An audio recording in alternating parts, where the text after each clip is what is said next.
Hello everyone, एक quick update. ज्या स्टुडंट्सने round 1चा form भरलेला आहे, आता ते स्टुडंट्स कॅप अलॉटमेंट चेक करू शकतात. कॅप अलॉटमेंट चेक करण्यासाठी परत एकदा आपल्या ओरिजिनल साईटवरती जायचे, जिथे आपण रजिस्ट्रेशन केलं होतं किंवा राऊंड 1चा फॉर्म भरला होता. त्या साईटवर गेल्यानंतर परत एकदा लॉग इन पेजवरती क्लिक कराल. लॉग इन पेजवरती क्लिक केल्यानंतर नेक्स्ट पेजवरती आपल्याला लॉग इन ID, पासवर्ड आणि गिवन कॅप्चा ह्या गोष्टी एंटर करून लॉग इन करायचे.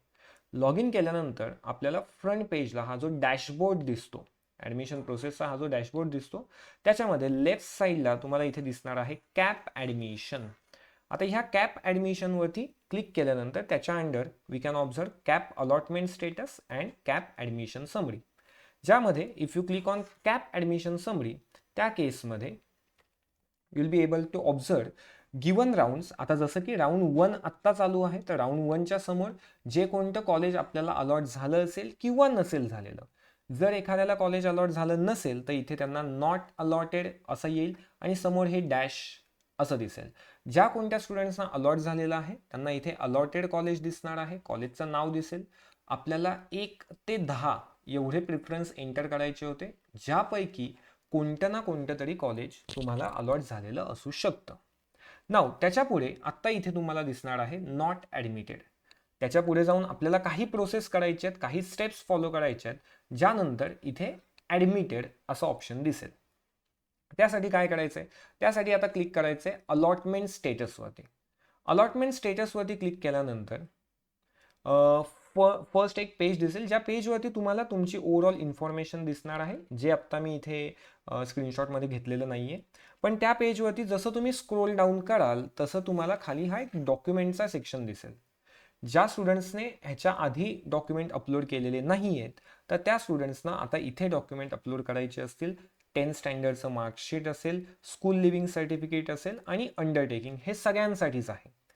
Apart from that whichever reservation or anything you are selecting accordingly तुम्हाला जे काही गिवन डॉक्युमेंट्स आहेत ते इथे दिसणार आहेत.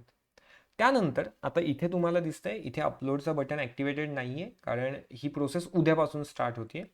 सो तुम्ही ज्यावेळेस लॉग इन करत असाल 29th मेला 11च्या नंतर, सकाळी 11 वाजल्याच्या नंतर, त्यावेळेस तुम्हाला इथे अपलोड करण्याचा ऑप्शन येणार आहे. जे कोणते डॉक्युमेंट अपलोड नसतील तर ते तुम्हाला इथे अपलोड करायचे असतील.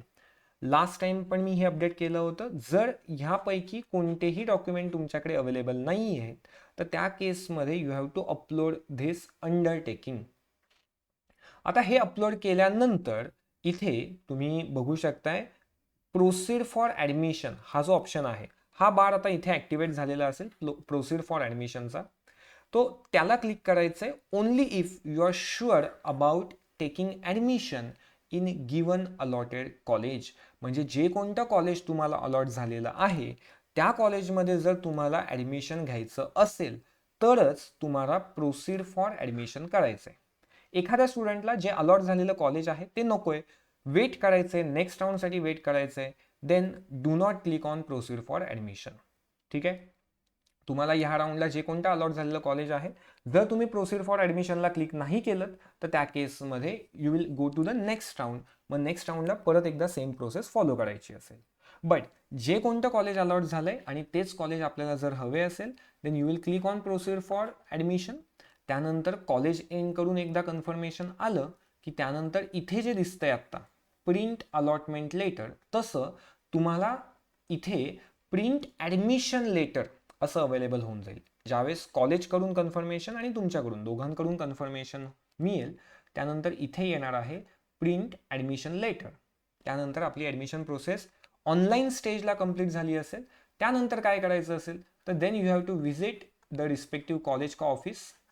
ते कॉलेज ऑफिस व्हिजिट कराल. त्यानंतर प्रत्येक कॉलेजची एक थोडीफार ऑफलाईन प्रोसेस असणार आहे, तर ती प्रोसेस कंप्लीट करायची आहे, डॉक्युमेंट सबमिट करायचे आहेत, and then you will be done with your 11th standard का admission process. Alright. So in case apart from this जर कोणालाही अलॉट झालं नसेल, कॉलेज अलॉट झालं नसेल, तर त्या केसमध्ये you can click on this check reason for not allotted. तुम्ही एंटर केलेल्या कॉलेजपैकी जे कोणते अलॉट न झालेले कॉलेज असतील त्यांचे काय रिझन आहेत ते तुम्हाला इथे दिसणार आहे. Okay. I hope all steps are clear for you and If you are allotted, then do confirm your admission. In case of any doubt, you can put up in a comment section. Thank you.